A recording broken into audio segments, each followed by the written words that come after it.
Come on, baby, it's showtime.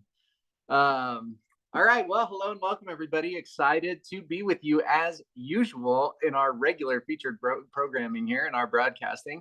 And tonight we have a banged up lineup for you. No, anyway, it's always fun to have a little bit of fun, but I'm excited to be here. And so, you know, thinking about life, thinking about success, creating success. And so, what we want to do tonight is we want to basically take, Kevin and I both are going to take probably about 10 minutes and kind of go through a concept that really parallels each other. And so, what I constantly think about is, I've been attracted to my entire life. I've been attracted to high achievers. I've been attracted to, and absolutely not just in business, but really my nature and one that I've been learning over the years is that it's like if there's something that I find interest in, typically I start to do research or become an enthusiast for whatever that thing is, and then I start to find people who are high achievers that are above average performers. And so this can be attributed to, I remember being a young kid and getting into the world of remote control cars, of RC cars.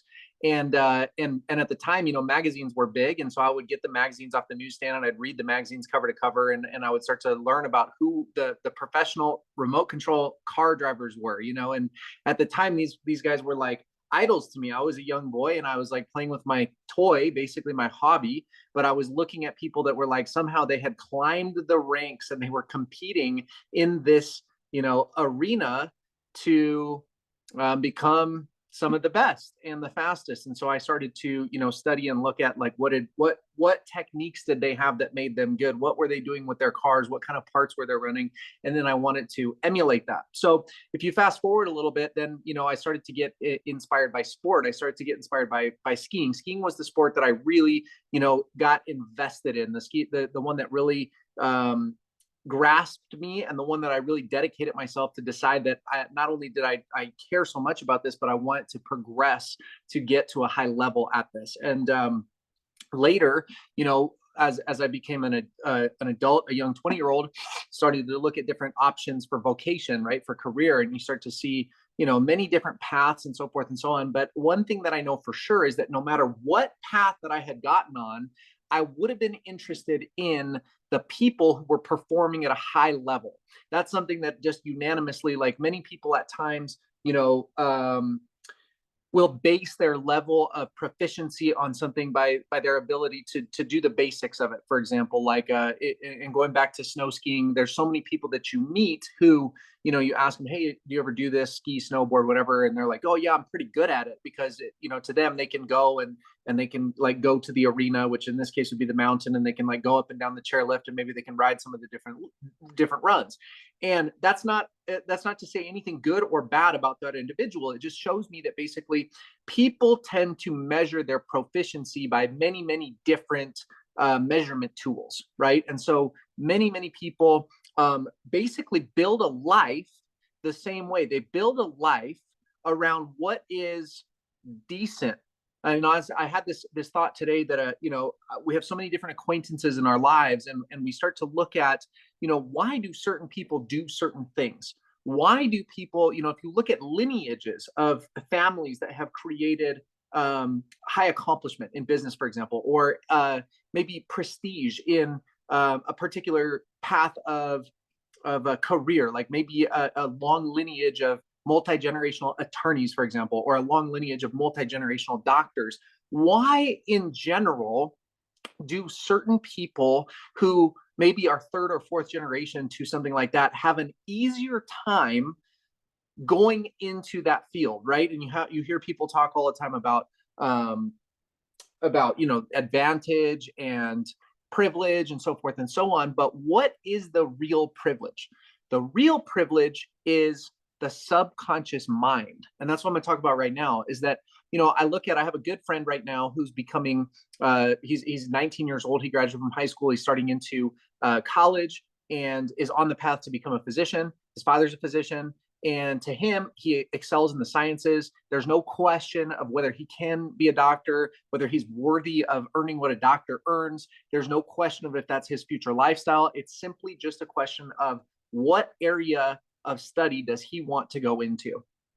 And so why do I talk about all of this? Why do I talk about all these different ideas? And the idea is because really, if you look at what are we in the business of, what we are in the business of is, of course, moving quality products, right? Of course, we're in the business of gaining leverage, right? We're in the business of pursuing residual income, right? We're in the business of helping people. That could be in their health, could be in their finances.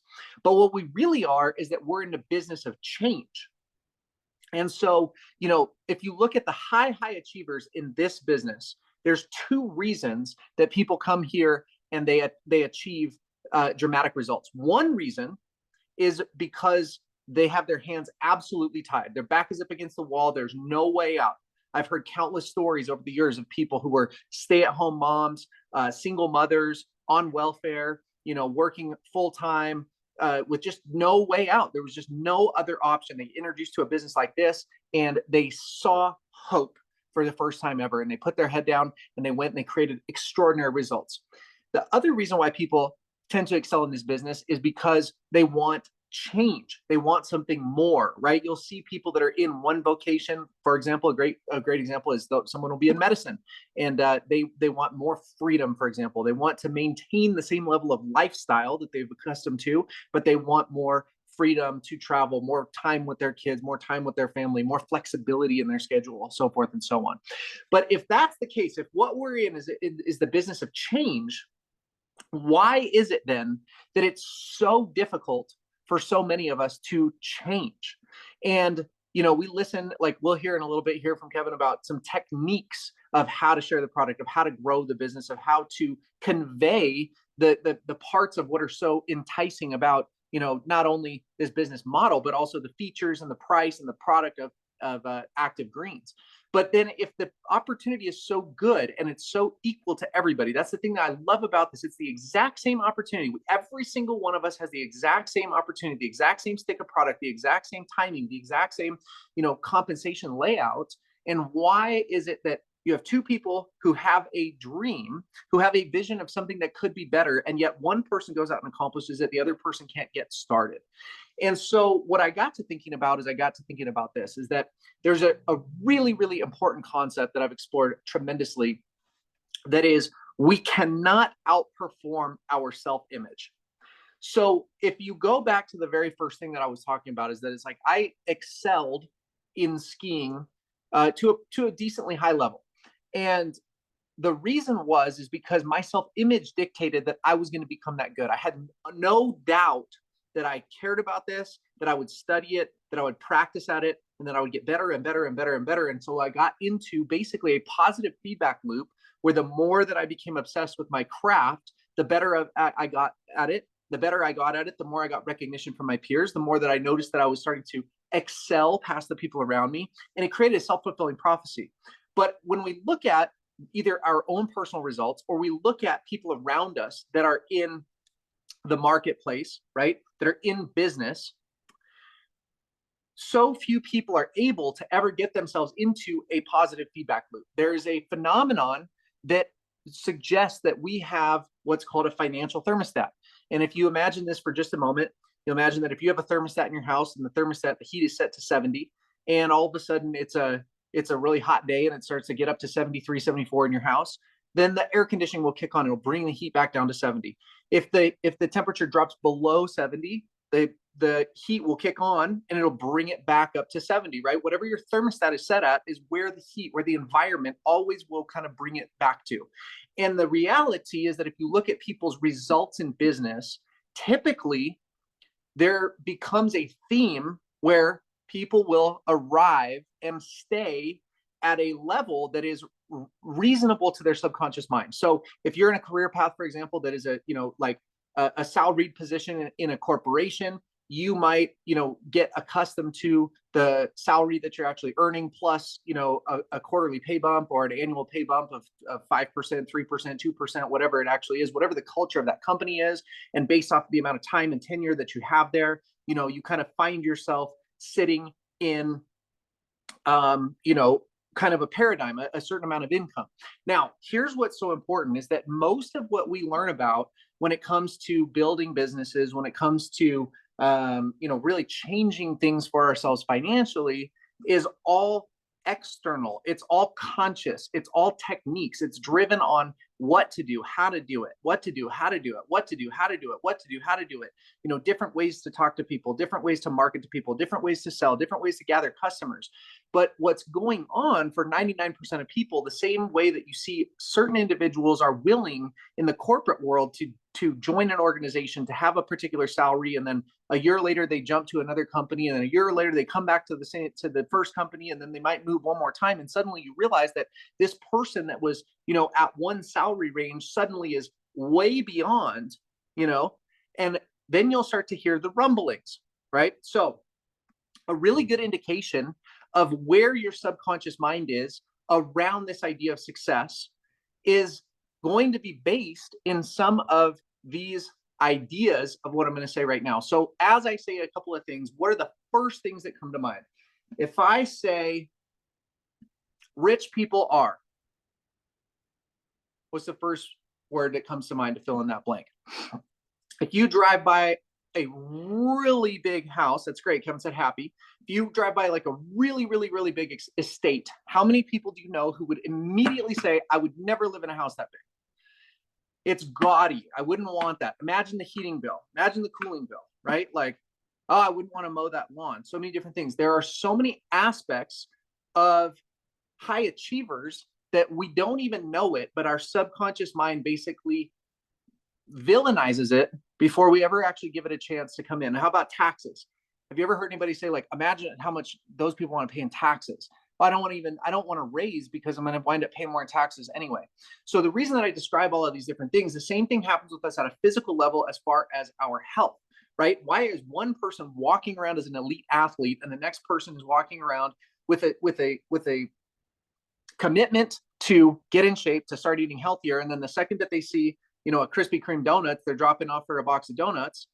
The same thing with people. Why is somebody say, they get with us and they set a goal. They say, yeah, I want to fund my retirement, or I want to take my wife on a trip, or I want to get a new car, I want to do any of those things. And then the second that they have anything happening in their business, they start to gather some momentum. They start to, plant some seeds. They have a couple of people join their team. All of a sudden, they do something in their personal life that it might even seem like an external thing, right? They like get really busy, or they have a new promotion at work, or they like have a trip that comes up all of a sudden, or something happens with their kids, or something happens with their spouse, or whatever. And then the new growth starts to basically, dissolve. And so the reason that I say that is that basically, until we have the wisdom, first we start with us, but until we have the wisdom to change our personal financial thermostat, to basically recalibrate our subconscious mind to be willing, ready, and able to have more, we will not be able to realize that at a conscious level. And so you might even do the thing, if you have two businesses, you might do the thing where you start to build the one business that starts to grow and your revenue starts to go up, and then the income from your other business starts to go down. Or you might have it happen where all of a sudden, you don't like this job necessarily, and so you start focusing on this. And then the second that this thing gets to where it matches your other job, you let go of the first one. And so even though you're doing something different now, you're making the same exact amount of income that you were before, which might be fine.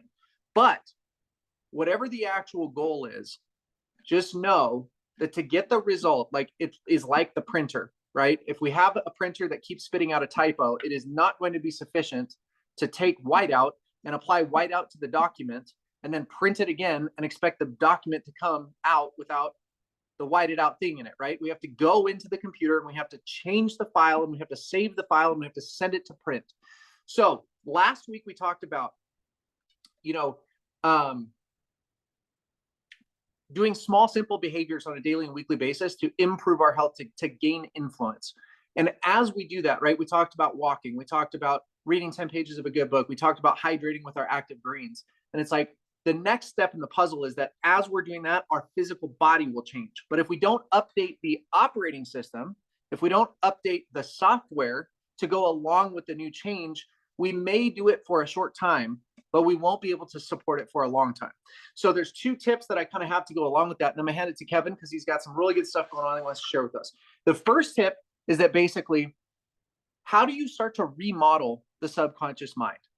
And one technique is certainly through affirmation. Now, affirmation can be a double-edged sword, because if you are a human and you look at yourself in the mirror and shout that you're an elephant for long enough, you probably will not become an elephant. But the way that we can start to actually modify our subconscious mind is by written affirmation and by starting with gratitude. So I am so happy and grateful that I am now earning an extra $1,000 a month in my side business. I'm so happy in creating something that seems achievable, that seems realistic, and rooting it into a gratitude. So I'm so happy and grateful. The last piece of that puzzle is to start to affirm something that you can find evidence for at a pretty soon level. For example, like if you start saying, I'm so happy and grateful that I'm now a millionaire, that might be a big gap from where you sit today to where you want to go. But if you start to say, I'm so happy and grateful, it's getting easier and easier for me to introduce active to new people, that's something that within the day, you can now start to get evidence that you are actually affirming that new reality, right? And so I was taught a long time ago that basically choose something that is maybe a 1 month or a 3 month target, right? So it's like, if I'm so happy and grateful that there's new customers that are joining my Active Greens business each and every day, whatever that is, write the affirmation and then get in the discipline of writing the affirmation a repeated amount of times in the morning to start to prime your subconscious brain. So this can now start to go along. If you look at what we're doing, it's like building habits to support the body, building habits to support the mind, so we can build habits to support the money. And so now we have, waking up, walking, I think we were talking walking 15 minutes, 30 minutes, 6,000 steps, something like that. The next thing is we have supporting our nutrition with the Active Greens. The next thing is that we now are trying to introduce a couple of, key concepts by reading 5 to 10 pages of a great book each and every day. And now we can start to look to support the growth of our subconscious mind with affirmations that are believable, that we know will support our long-term goal. So I'm so happy and grateful that, I now am earning $200 extra a month in my Active Greens business. And it's like, and then updating the affirmations as those achievements happen, because you could set one that you're saying, you know what, in 30 days, I would like this to happen. And it could happen by the end of the week. And now we update the affirmation so that we are current on our software, so that we see everybody grow and not get to a place where all of a sudden, we thought that we were running at a 76-degree thermostat, but really it was at 70, and something externally happens to bring us back to where we started. The same can be said for your health and fitness. I'm so happy and grateful that I'm now, happily weighing 180 pounds as my target weight or whatever. Like, I'm so happy and grateful that I'm now feeling younger and younger as I wake up in my body every day. These are the things that ultimately turn people from stagnation into achievement. It is incrementally, but like Bob Proctor says, if you do it correctly, it will appear as a radical paradigm shift. And so with that, Kev, I wanted you to take it and expand on that based off of some of the things we're talking about. Thank you, Peyton. I am so happy and grateful that you're on this call today, because that is what I'm talking about. I have this funny little thing I picked up when I was waiting tables like 20 something years ago. I get flustered. I'd start working and I'd have like 5 tables at once, and I have to get drinks for 5 people. Hey, can you help me grab some of this and this and this? And I'd get the table set, then I'd stand by the computer and put all the stuff in, and then I'd get the food out, and it was this crazy rush. And then all those people would leave, and I'd have like 1 table, and I'd still be in that mindset the rest of the shift. And that was a common thing in that job. And then you'd have the nightmare where you think that all these people come in, you got to wait on, and the cook's not there, and you're falling down and you can't get up, and you can't remember everything's wrong, and you're speaking in French, and I have to freak out. Like, that energy would become a nightmare for me that I regularly had. And it's funny, I'll get in recruiting mode in this business, and I have almost that exact same pattern take place. I'm like, man, I was on the phone. I was so busy. I talked to all these people today. I did all this stuff. And I'm like, no, it's funny because my process is rooted in gratitude. There's this mode that says, if your focus is on the past, it equals depression. It's always regret. It's stuff that you've already experienced representing itself to the present moment to you, but it's old stuff. All thoughts, all that stuff's old. It's repackaged, presented to you. So the past is not the focus. It just leads to negative emotion. The future leads to anxiety, being anxious, paranoia. What if? None of that stuff's happened yet. It's all hypothetical. Yet it leads to anxiousness. So the future is anxious and the past is depression. The present moment is peace. And here's a funny thing. The present moment is the only time you're taking in new information. No other time than that. The rest of the time, so never believe a thought you think, because the thoughts are regurgitated information. The present moment is experienced through emotions, through a visceral series of feelings. And so there's an aspect of like the present moment is literally all you have. You don't, and tomorrow's not guaranteed. You don't have the past. It's over already. Life is on play, not fast forward, not rewind, but play. So the present moment is everything. So it's like, for me, I get so caught up in my head. I get caught up in all these things. And I don't know if you could tell, but I'm kind of like high energy and a little bit fast paced. So I don't know how not to be like this. So you can imagine what it's like when you get in a loop where you're like, go, go, go, go, go. And I'll think I talked to all these people, and really it was like I talked to 10 guys that were in the business that were just complaining about their problems. I talked to like 3 people that were new. I presented it to 2 new people, and I gave out sticks to like 1 person. Here I was, I thought I talked to like 50 people, and it was like, how many of those were productive? You're like, maybe 3 to 5 of them. Yet I'm in this frantic, I just did all this stuff type energy, and it's like I couldn't be more wrong. And so I created a little moment there. I'm like, my son's in the back fiddling with the drum set. I created a moment for myself where I start from head to toe. And yeah, it's physical at first, but it's a process that I've started with a long time ago. And it's something now I automatically do in the moment. And that's the thing that I do when I'm stressed out. It's the thing when I do when I feel overwhelmed. It always takes me back to the present moment. It's rooted to my out breath. I go, and my awareness like looks around the room. My awareness comes in. Oh, interception. My awareness comes she just, that was like the hook in on a stage with my son. I could smell poopy. It's like an awareness thing. As my out breath registers the present moment, my physical body looks around.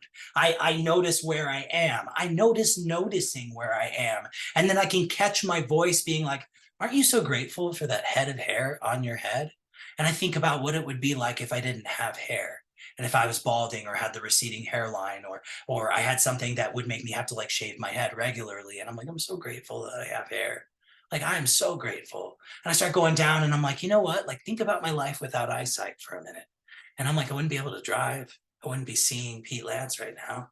I wouldn't be like experiencing the beauty of a sunset, the changing of the leaves, the smile of my children's faces. And I'm like, dude, I'm just so grateful that I can see. And I'm like, that's so powerful. Like, to hear music, to hear the sound effects, to be able to pay attention and play along with a movie, to be able to make music, to hear my kids laugh. Just some of the things. And before I even get from head to toe, not only am I rooted in the present moment and grateful, but it's like a constant reminder that all we have is now. And so in that process, I then take inventory of everything. And I'm like, what do I want? Always the question, always the question. Quality of your life is the quality of the questions you ask yourself. What do I want? And I'm like, honestly, I just want to get a magnesium bath and fall asleep. I'm tired. I worked out a lot this week. I'm tired. That's what I want. That was the honest answer. And that's where I'm at. And I'm like, I'm going to take it easy. Like, that's what I want. But it's like, then you go about your day and you go accomplish the thing you want. And now it's a success for me. So when it comes to this business, for me, my aspect's always rooted in gratitude, because I'm not saying, hey, I want you to join this. Here, try this product. I need your sales. I need you to get in and do the business. I need you to do numbers and that kind of thing. That's not the energy. It's like, I'm so blessed that I have something that I know if they put in their body, they will have an experience.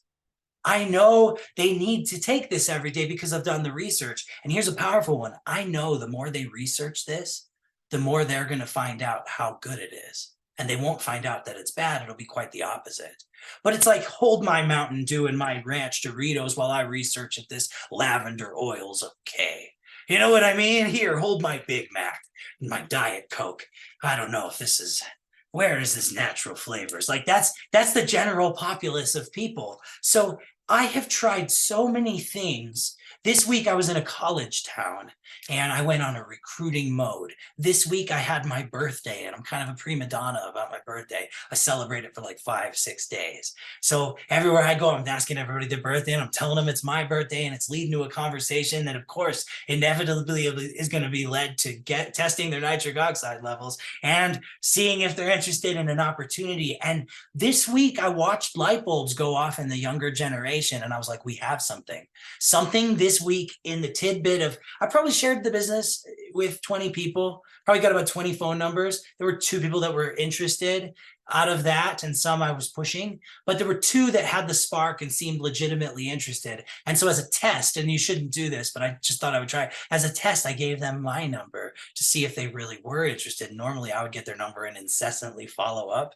but I did it the other way just to see, because like these ones seem interested, because I'm like in this R&D mode. I don't know what's going to work. But somebody asked me, well, how can you charge so little if it's so good? I smiled really big and I got to edify Dan Putnam and talk about how he owns all these companies that do hundreds of millions in sales, and we piggybacked his buying power and infrastructure.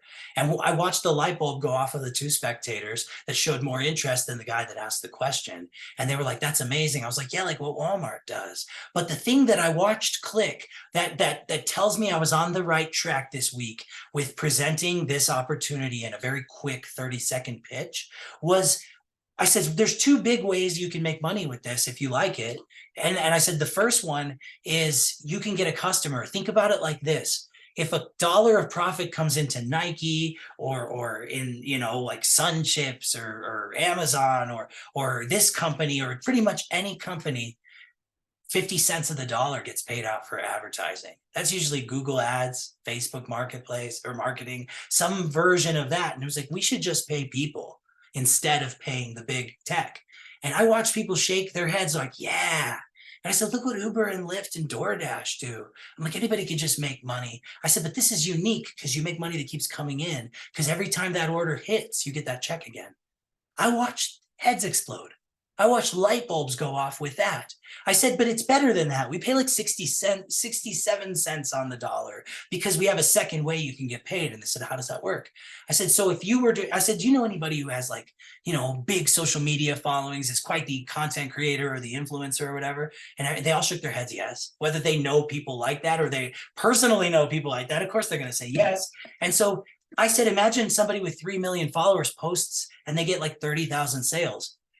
The second way you get paid is if you recruit that guy, there's no way we can pay him half and you half. That's the 100%. She says, well, we can pay him half and we'll give you $1 a bag on every one of those sales that he does.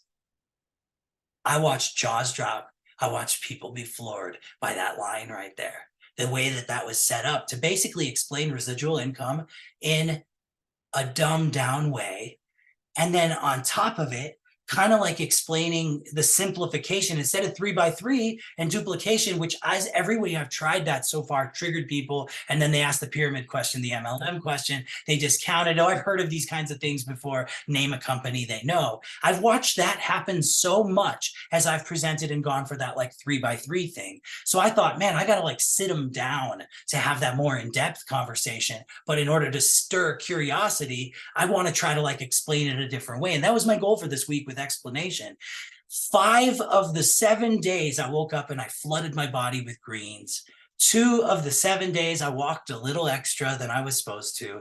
1 of the 7 days I read 10 pages in my book.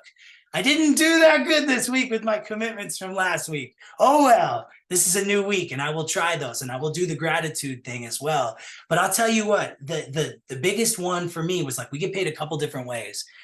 Every dollar that comes into profit into the company, 50 cents goes out to pay for advertising. What we do is we pay people instead of paying like Facebook or Google or whatever. People love that. And I said, but there's a second way you get paid. And they're like, well, how's that? I was like, we can't pay you 50%. If you were to go get an influencer that creates content, but you can make $1. And I watched the girls. He said, 30,000 people order. That guy's going to make his 25, 30 bucks times 30,000. That's freaking 90 grand or whatever that he made on one post. I said, and you're going to make $30,000 because of that. And I watched them be floored. And then that was when I sent it home and then went for the number close. I sent it home and I said, that's great and everything. But next month, if 10,000 of those people reordered, you'd make 10,000 bucks again and again and again. As it reorders, you get paid again. And I just watched that hit so hard. One of the groups of people said, oh man, my friend does influencer stuff and they only make money one time. And I was like, yeah, we make it every time. And then that led to the conversation about me telling my story about how I found something like this in my 20s and how my 20s were so blessed and I had time and money because of it. And then it was like, that was the thing that hit so well consistently this week. And I kept trying it over and over again. And I was like, I think I have something. And so I would like you to try that this week on Random Strangers, because you got nothing to lose. And when you watch it hit and you watch the light bulb go off, you're like, well, that was easy. And then I interrupted myself in the middle of talking, was like, you know what? Let me grab your number real quick. I'm going to connect you and I'll shoot you a video real quick. Here. And then they put their number in and I sent them a text with my name and I ended the conversation super fast. And I was like, well, that worked. And so now I've got some people in the pipeline that seemed more interested and had more of a spark than several weeks now, except for that one influencer that signed up last week with the podcast. But I foresee it getting simpler. I look at this business and I think it's like a marriage to me. It's like we're just getting started. I'm celebrating my 10-year wedding anniversary on Tuesday. And I feel like we just got started. I'm so in love. It feels like the beginning. And yet we have like 5 kids. And we've created this whole life together. We've moved twice and we're like in the thick of it. And I think about this business and I'm like, we've only been going for a little over a year. It's finding its legs. The message is making sense. We've almost out of the white product and we're going to be bringing in the next product. We've got systems that are queued up. They almost made an app. They almost made a marketing system. They almost made another thing. And in the end, I come to the resolution of like, it's good enough as it is. It's good enough as it is. We can just create what we need. We can just go for it. We could just go get a bunch of customers. Somebody can come in and create all those things. It could be done. But to make the resistance point that I need this before I do this, as I've consistently heard people do, it's like, oh, awesome. So you don't want it. That's okay. That's fine. That's fine. Don't worry about it. Fine. I hope you find it in something else. But I think in 5 or 6 years or so, people will be coming back to this, that were in this in the beginning, because it's like the new hot thing. And they'll be like, oh, I heard of this before. And they'll be too sheepish to admit that they were in this at the beginning. You know, I think we're headed there. I very much think we're headed there. And I'm like, I'm committed. It's going to be a while. And rightfully so. If it took a while to get this in the hands of millions of people, so be it. I just know one day it's going to turn on and it's just going to go. And we're not that far away. And so if you have a goal or a dream, I'm here to support. I know we're lacking in certain components, but hey, when I built my first company, I had a Ziploc bag with 150 sticks worth of powder in one bag. And I was making a funnel with a piece of paper so I could pour some in. I'm like, oh, I put too much, or, oh, I put too little. And I'm like, we're going to have these sticks and it's going to be so good. And when we started building this company, they didn't even have the product out yet. It was the beginning. It was before that. And so it's like, you don't have to have more than an idea, a dream, and a drive to make something work. It's the standards you have for yourself and what you believe you need. But you don't have to have all that stuff, because if your mouth works, and we didn't even get that far, we stopped at ears. If your mouth works, you have the ability to bend air. You're vibrating vibrations against chords, and then that's creating air based on volume, how loud that is, and you're literally bending the fabric of space-time with vibration through you, like to create something that somehow creates interest, that sparks desire around a product that didn't exist a couple of years ago, with words you created that somehow mean stuff in relationship to this. And you have the ability to make millions of dollars. You're not moving a hammer. You're not in an excavator. You're not putting millions of dollars at risk on the line. And yet you have more financial cash flow upside than almost any other business model that there is out there with that little risk. Like, you literally have this at your fingertips. So 99% of this happens in here and here. It's an internal thing. They're decisions and commitments inside. Peyton was talking about reading a good book. A couple suggestions. There's a book called The Slight Edge. If you've never read it, you should. Great book. There's like a tattoo on Peyton's arm in relationship to that book. Great book. if you are like into the money side of things, Peyton talked today a little bit about a couple of the concepts that are in a book called Secrets of the Millionaire's Mind. That is a fantastic book. It's the kind that when you pick up, you don't want to put it down. You'll read it really fast. And it has so many nuggets, and it has prompts to do some writing exercises. So if you got that book in a notebook, I'll give you my testimonial of that book and then we'll end. But I read that book when it was the first self-help book I ever read. I was 19, 20 years old. Somebody said, you need to read this. You talk like this guy. I read this book, and it's about a guy who made a bunch of money. And he says, if you don't have the right mindset, you'll lose your money. And it's the idea of like how many lottery winners, you know, and Peyton talked about the thermostat a little bit. The whole preface of the book is unraveling that. I read the book and I did the actions in the book. And at that time, I waited tables. I don't think I ever made more than $30,000 in a year at that time. That year, I broke $60,000 and I did nothing different, just that book. That book doubled my income a second time. It raised the financial thermostat of my life with one read. And it's a book that over the years I'll revisit, and it always has new lessons for me. And one day I got to meet the guy that wrote the book, and his top recruiter guy once paid me multiple figures and sent one of his trainers to my home for a private event because I had recruited more than half the room to one of his seminars. So I read a book that changes my life, and then years later, it's like it transcends that. And I'm like, that is an incredible book. So I don't know if that's something that you'd be into, but I appreciate y'all being on tonight's call. This week, I challenge you again to wake up in the morning, flood yourself with greens and maybe 32 ounces of water to get the day started, get a little movement. And even if it's like 10 air squats or jumping jacks or something, just do something. And it starts the whole thing off differently. But if you want to try those lines this week with a stranger, man, it hits because they understand the general idea. I followed it up with that 3-minute what if video, and then and they kind of understood the product. Then I sent off that video that's like, what if I had a product that, you know, or whatever, the one that was talking about what if I had the cure to cancer? You know, that video, that one with me. And then I sent that one and they seemed interested. I then sent my website. No sign up yet. Now I have to have the sit down and we'll go 3 by 3 and dive in. But this week we have a call with Dan. This week we're talking to Travis. There's a bunch of things brewing this week with what they've been working on. So I feel like next week's call is going to be enlightening. Thank you guys for being on tonight.